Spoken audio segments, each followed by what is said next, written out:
బాలకొండ ఆయన జర మంచి ఆయనే అనుకున్నా, కానీ ఆయన కూడా ఇట్లా తయారైండు. అంతకుముందు కొంచెం ఏదైనా ఉంటే ఉన్నది ఉన్నట్టు మాట్లాడేటోడు. బాలకొండ ఆయన కూడా వాళ్ళతో చేరి సపోర్ట్లు కొడుతున్నాడు. ఎట్లా అధ్యక్ష? వాళ్ళ కుటుంబంకి కొంచెం గౌరవం ఉంది అధ్యక్ష జిల్లాలో. నాకు తెలుసు వాళ్ళ కుటుంబం గురించి. గౌరవప్రదమైన కుటుంబం నుంచి వచ్చిన మీరు కూడా ఇట్లా తయారైతే సమాజంలో మన కుటుంబాలకు ఉన్న గౌరవం కూడా పోతుంది. దయచేసి ఇట్లాంటి తప్పుడు విధానాలను ప్రోత్సహించకండి. రూమ్లోనన్నా తలుపు మూసి చెప్పురి. వాళ్ళు పిల్లలు కోతికి కొబ్బరి చిప్పి ఇస్తే నాకడానికి గీకడానికి సరిపోయిందంట. వాళ్ళ పరిస్థితి అట్లుంది. పెద్ద ఆయనే వస్తలేడు. తాను జడిన కోతి వనమల్ల చేడిచాయని పెద్దలు చెప్పారు. ఈ 1-2 కోతులు కలిసి మొత్తం ఈ సభనంతా వనమల్ల చేడిసిన కథ తీసుకొస్తారు. అధ్యక్ష, దయచేసి ఈ పద్ధతి వద్దు. ఈ పద్ధతిని మార్చాల్సిందిగా చెప్పుకుంటూ, అదేవిధంగా అధ్యక్ష, ఈరోజు నేను ఒకటే మాట చెప్పదలుచుకున్నా. పొంగులేటి శ్రీనివాసరెడ్డి గారైనా, రేవంత్ రెడ్డి గారి కుటుంబమైనా, ఇందులో ఎవ్వరున్నా ఈరోజు సిబిసిఐడి ముందర మీరు ఆధారాలు పెట్టండి. అధికారులు అందరూ సభకు రాని చంద్రశేఖరరావు గారిని మొదట రాజీనామా పెట్టించండి. సిగ్గు లేకుంటే మాటలు మాట్లాడతారు. సిగ్గులేని మాటలు మాట్లాడితే నాకు కూడా చికాకు వస్తుంది అధ్యక్ష. సానానికి కూడా అర్థం ఉంటుంది. 1,10 లక్షల జీతం తీసుకొని సభకు రాకుండా ఇంట్లో ఉన్నాయననేమో రాజీనామా చేయడంట, జీతం వాపసు ఇయ్యడంట.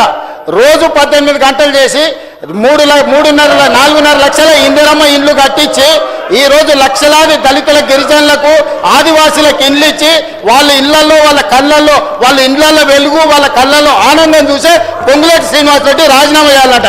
సిగ్గుండాలి మాట్లాడడానికన్నా కొంచెమన్నా. అంటే మీరు చెప్పింది వినకపోతే మంత్రి రాజీనామా చేయాలనా? మీ తాతలు దిగొచ్చినా జరగదు. మీరు అనుకుంటారో మీరేదో అరుస్తే గోల పెడితే వింటారని. మీ సంగతి అంతా తెలుసు. మేనమావకు చెప్పినట్టు ఉంది పుట్టింటి గొప్పలు. గురువింద కింద ఎంత నల్లగుందో తెలియదు. వాళ్ళ కింద ఎంత నల్లగుందో నాకు తెలుసు. నేను మొత్తం చూసి వచ్చినాను అధ్యక్ష. ఇక నేను ఎక్కువ చెప్తే బాగుండదు, చిట్టా చెప్తే అసలు బాగుండదు. ఒకటే అధ్యక్ష, ఈరోజు నేను ఒక మాట చెప్పదలుచుకున్నా. రాజకీయంగా ప్రతిపక్షంగా వాళ్ళ అంశాలు లేవనెత్తడం, నిరసనలు తెలపడం, ధర్నా చేయడం, వాళ్ళు ఏ రకంగా ఏ డిమాండ్ చేసినా ఒక్క నిమిషం కేటీఆర్ గారు దయచేసి వినండి. ఇది వినాల్సిన సందర్భం. దయచేసి ప్లీజ్ ట్రై టు అండర్స్టాండ్. ఏ అంశమైనా వాళ్ళు లేవనెత్తవచ్చు, ఏ అంశాన్నైనా ప్రస్తావించవచ్చు. ఎందుకంటే జడ్పీటీసీగా, ఎమ్మెల్సీగా, ఎమ్మెల్యేగా, ఎంపీగా అన్ని చట్టసభలలో నేను పనిచేసి వచ్చిన. చాలామందికి లైఫ్ టైం మొత్తం ఎమ్మెల్యేగానే ఉంటారు, కొంతమంది ఎంపీగా ఉంటారు. నేను స్థానిక సంస్థల నుంచి, కోఆపరేటివ్ సొసైటీస్ నుంచి చెప్పాలంటే వెనక్కి వెళ్తే అక్కడి నుంచి ఈ దేశంలో ఉండే అన్ని చట్టసభలు నేను చూసి వచ్చిన. ఏ చట్టసభలైనా గ్రామాలలో ఉండే సమస్యల మీద చర్చకు వినియోగించుకోవాలి. గ్రామాలలో ఉండే సమస్యనే నియోజకవర్గ సమస్య, జిల్లా సమస్య, రాష్ట్రం సమస్య, దేశం సమస్య. ఏ గ్రామంలో ఆ గ్రామంలో సమస్యలు పరిష్కరించుకుంటే దేశం అంతా సమస్యలు లేని దేశంగా ఉంటుంది. అట్లాంటి ప్రయత్నాలు చేసేటప్పుడు మీ దృష్టికి వచ్చిన వాటిని మీరు వేటినైనా ఇక్కడ ప్రస్తావించవచ్చు, మీరు మాట్లాడవచ్చు, మీరు డిబేట్ చేయొచ్చు. డిబేట్ చేసిన తర్వాత ప్రభుత్వం ఒక నిర్ణయానికి వస్తుంది. నిర్ణయానికి వచ్చిన తర్వాత we have to move forward. Next అంశానికి వెళ్ళాలి, నెక్స్ట్ అంశం ప్రస్తావించాలి. మేము అన్నట్టే ఈ ప్రభుత్వం నడవాలి, మేము చెప్పినట్టే ఈ మంత్రులు, ఈ ముఖ్యమంత్రి వినాలి అనేది ఇది అహంభావము, అహంకారము, దుర్మార్గమైన ఆలోచన. ఆ ఆలోచనను మీరు ఉపసంహరించుకోండి. మీ ఆలోచనల నుంచి మీరు తొలగించుకోండి. మీరు అందరు కూర్చోండి. ఒక్క నిమిషం స్పీకర్ సార్ దయచేసి. ఇప్పుడు తల్లిదండ్రులు, వయసు మీద పడిన తల్లిదండ్రులకు సంబంధించిన చర్చ జరుగుతుంది వాళ్ళ రక్షణ కోసం. ఖచ్చితంగా ప్రతిపక్షానికి మైక్ ఇవ్వండి. ఎంతసేపు మాట్లాడతారో మాట్లాడమని. ముగిసిపోయిన అధ్యాయాన్ని తిరిగి మళ్ళీ తెరవండి అని అంటే తమరు అనుమతిస్తే తెరవచ్చు, నాకేం అభ్యంతరం లేదు. ఈ సభ మీది. ఈ సభలో ఉన్న ప్రతి సభ్యుడి హక్కులను కాపాడే బాధ్యత మీది. వాళ్ళతో పాటు నేనైనా, కడియం శ్రీహరి గారైనా, ఇక్కడున్న బట్టి గారైనా ఈ సభలో సభ్యులం. అందరి సభ్యులకు ఒకే రకమైన హక్కులు ఉన్నాయి. ఆ రకమైన హక్కులను కాపాడాల్సిన బాధ్యత తమరిది. ఒకవేళ నిజంగానే ప్రతిపక్షం చేసిన డిమాండ్ను ఒకవేళ అది రీజనబుల్ అని తమరు భావిస్తే, తమరు అంశాన్ని తిరిగి చర్చకు చేపడితే మాకు ఎలాంటి అభ్యంతరం లేదు. తమరు అది కాదు చర్చ ఇది జరగాలని తమరు ఆదేశిస్తే ఏ సభ్యులైనా సభ లోపల వినాల్సిందే. ఇది చట్టము, ఇది సాంప్రదాయం, లెజిస్లేటివ్ ప్రొసీజర్స్, ప్రాక్టీసెస్. దీనికి విరుద్ధంగా చైర్ను డిక్టేట్ చేసే ఈ డిక్టేటర్షిప్ ఎక్కడి నుంచి వచ్చింది అధ్యక్ష? పైనుంచి కిందికి ఆదేశాలు వస్తాయి, కింది నుంచి పైకి ఆదేశాలు వస్తాయి. అధ్యక్ష ఒకసారి చెప్పండి, ఎక్కడి విధానం ఇది? ఎక్కడుంది? ఇన్నేళ్ళ అనుభవం ఉంది అంటారు, ఇన్నిసార్లు గెలిచినాం అంటున్నారు. ఇన్నేళ్ళ అనుభవం ఉండి ఇన్నిసార్లు గెలిచి ఇన్ని రోజుల అధికారంలో ఉన్న మీకు ఈ కనీస పరిజ్ఞానం కానీ అవగాహన కానీ లేదా? ఉన్నా కూడా మీరు కళ్ళు మూసుకొని వ్యవహరించాలనుకుంటే సమాజం అంతా గమనిస్తుంది. దయచేసి స్పీకర్ సార్ మీరు ఆదేశాలు ఇవ్వండి, వాళ్ళని కూర్చోమనండి. వాళ్ళు కూర్చున్న తర్వాత వాళ్ళు ఏం మాట్లాడదలుచుకుందో, ఏ సభలో ఏ అంశం చర్చ జరుగుతుందో ఆ అంశం మీద మీరు చర్చకు అనుమతించండి. లేదు మీరు అన్ని చర్చల్ని వాయిదా వేసి వాళ్ళు అడుగుతున్న దాని మీదనే తమరు ఒకవేళ అనుమతిస్తే తమరు అనుమతి ద్వారా ఎవరైనా మాట్లాడవచ్చు. తమ అనుమతి లేకుంటే ఎవరు మాట్లాడడానికి వీల్లేదు. ఈరోజు నేను తెలంగాణ రాష్ట్రానికి ముఖ్యమంత్రి ఉన్నా, ఇంతమంది సభ్యులు మాట్లాడుతుంటే మీరు వాళ్ళందరికీ అవకాశం ఇచ్చినప్పుడు నేను మౌనంగా ఉండి, నాకు అవకాశం ఇచ్చినప్పుడు ఇప్పుడు నేను మాట్లాడుతున్నాను. ఇది విషయం. ఇక అసలు విషయానికి వస్తున్నా అధ్యక్ష. కడియం శ్రీహరి గారు కేసీఆర్ గారికి సరిసమానమైన ప్రజా జీవితంలో నుంచి వచ్చిన ప్రజాప్రతినిధి. ఎవరు కూడా నేను ఆన్ రికార్డ్ నేను చెప్తున్నా, కడియం శ్రీహరి గారి నిబద్ధతను, నిజాయితీని ఈ దేశంలోనే ఎవరు ప్రశ్నించజాలరు. నిజాయితీతో కూడుకున్న నిక్కచ్చిగా వ్యవహరించే ప్రజాప్రతినిధి. ఎన్నో మంత్రి పదవులు చేపట్టిన అవినీతి మచ్చలేని మంత్రిగా పనిచేసాడు. ఒక సీనియర్ లెజిస్లేటర్ను పట్టుకొని అధ్యక్ష రాజకీయంగా వాళ్ళకి ఏమైనా అభిప్రాయం ఉండని, రాజకీయం పట్ల వారికి ఏమైనా వ్యతిరేకత ఉండని నేను ఇవన్నీ మాట్లాడదలుచుకోలే. నేను ఒకటే అడగదలుచుకున్నా, హరీష్ రావు గారిని, కేటీఆర్ గారిని, మీ సభ్యుడు వ్యవహరించిన తీరును మీరు సమర్థిస్తున్నారా? సభలో ఈ రకమైన వ్యవహార శైలి ఈ సభకు మంచిదా? ఒక సీనియర్, అతను దళితుడా, అతను గిరిజనుడా అనే నేను ప్రస్తావిస్తలేను. అతను ఈ సభలో నాకు తెలిసి చాలా సీనియర్ మోస్ట్లలో 3-4 తీసుకుంటే కడియం శ్రీహరి గారు ఒకరు. వారి సీనియారిటీ, వారి అనుభవము, వారి నిజాయితీ, వారి చదువు ఈరోజు అక్కడ నిలబడి ఒక సూచన చేస్తే ఇంత అసభ్యకరంగా, ఇంత అసహ్యకరంగా ఎవరైనా వ్యవహరిస్తే ఈ వ్యవహారాన్ని హరీష్ రావు గారు, కేటీఆర్ గారు సమర్థిస్తారా? ఇది మీ పార్టీ విధానమా?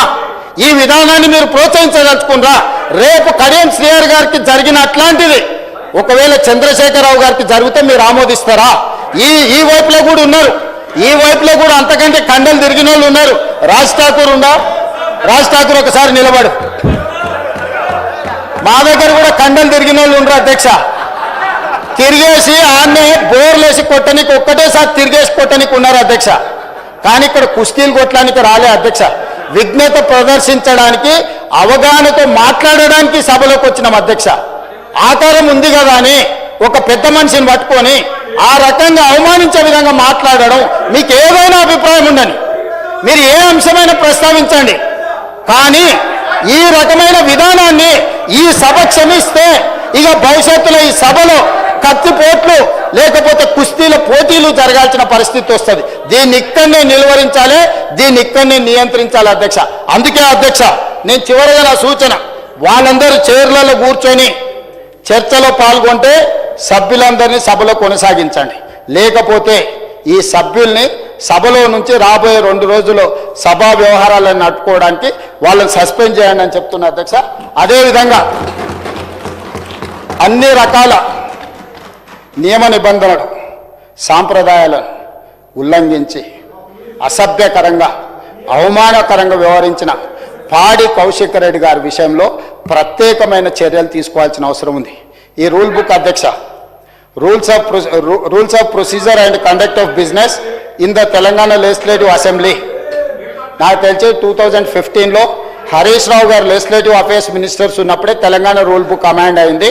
ఈ బుక్లో అధ్యక్ష page number 105 committee on ethics, ఈ రూల్ బుక్లోనే 105 పేజీలో committee on ethics 288 rule number, the committee shall examine every complaint concerning the unethical conduct of a member, both within and outside the house referred to it by speaker or the house are taken by suo motu.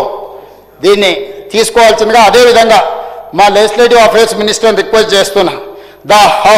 దీంట్లో sub class 289 sub class 2, the house may also refer complaint for of unethical conduct of a member on a motion to the committee for enquiry and report. అధ్యక్ష, నేను ఒకటే మాట, డైరెక్ట్గా మా సభ్యులు వారు చేసిన విధానాన్ని, వారు వ్యవహరించిన తీరును చూసి శాసనసభ సభ్యత్వాన్ని రద్దు చేశాడని మా వాళ్ళు మాట్లాడి, నేను అట్లా నియమ నిబంధనలకు వ్యతిరేకంగా చర్యలు తీసుకోమని నేను అడిగాను. ఇది కమిటీ ఆన్ ఎథిక్స్కి వారి వ్యవహార శైలిని, ఈ సభలో అన్ని కెమెరాలు ఉన్నాయి, ఈ కెమెరాలలో వారు వ్యవహరించిన తీరు మొత్తం రికార్డ్ అయింది. ఈ అన్ని ఆధారాలను ఈరోజు ఈ సభ ద్వారా మోషన్ మూవ్ చేసి లెజిస్లేటివ్ అఫైర్స్ మినిస్టర్ ఆ ఎథిక్స్ కమిటీకి మీరు రెఫర్ చేసి, ఎథిక్స్ కమిటీ ఇచ్చే రికమెండేషన్స్ మీద పాడి కౌశిక్ రెడ్డి గారి మీద చర్యలు తీసుకోవాల్సిందిగా ఆ కమిటీని కూడా, ఇప్పుడు కమిటీ లేదని వారు చెప్పారు, సమయానికి బాగా గుర్తు చేశారు అధ్యక్ష. ఎంబడే ఎథిక్స్ కమిటీని కాన్స్టిట్యూట్ చేసి హరీష్ రావు గారి సూచన మేరకు తక్షణమే ఎథిక్స్ కమిటీని ఈ సభ ముగిసే లోపల మీరు అపాయింట్ చేసి ఈ కేసును దానికి రెఫర్ చేయాల్సిందిగా ఈ సభలో ఒక సత్సాంప్రదాయాన్ని, రేపు భవిష్యత్తులో ఏ సభ్యుడైనా ఈ రకంగా బాధ్యతారహితంగా, అసభ్యకరంగా, అసహించుకునే విధంగా, సీనియర్ సభ్యులకు అవమానం జరిగే విధంగా వ్యవహరిస్తే ఏ రకమైన చర్యలు తీసుకుంటామో భవిష్యత్ తరాలకు, తెలంగాణ సమాజానికి ఒక దిక్సూచిగా ఉండే విధంగా చర్యలు తీసుకోవాలి. దయచేసి మళ్ళొక్కసారి నేను తమరికి విజ్ఞప్తి చేస్తున్న అధ్యక్ష, సభానాయకుడిగా బీఆర్ఎస్ శాసనసభ్యులు సీట్లలో కూర్చొని సహకరిస్తే తమరి విజ్ఞప్తి మేరకు సభలో కొనసాగించండి. వాళ్ళు సహకరించకుండా ఒక దళితుడు స్పీకర్గా కొనసాగడానికి వీలు లేదు, అతను సమర్థుడు కాదు సభను నడపడానికి అని ఒక సందేశాన్ని బయట ప్రపంచానికి ఇవ్వదలుచుకుంటే సభ్యులందరినీ రాబోయే బిజినెస్ ఈ బడ్జెట్ సమావేశాలు మొత్తానికి వాళ్ళని సభల నుంచి సస్పెండ్ చేయాల్సిందిగా పాడి కౌశిక్ రెడ్డి గారిది కమిటీ ఆన్ ఎథిక్స్కి రెఫర్ చేయాల్సిందిగా తమరికి విజ్ఞప్తి చేస్తూ అవకాశం ఇచ్చినందుకు మీకు ధన్యవాదాలు తెలియజేస్తూ సెలవు తీసుకుంటున్నాను అధ్యక్ష. హరీష్ రావు గారు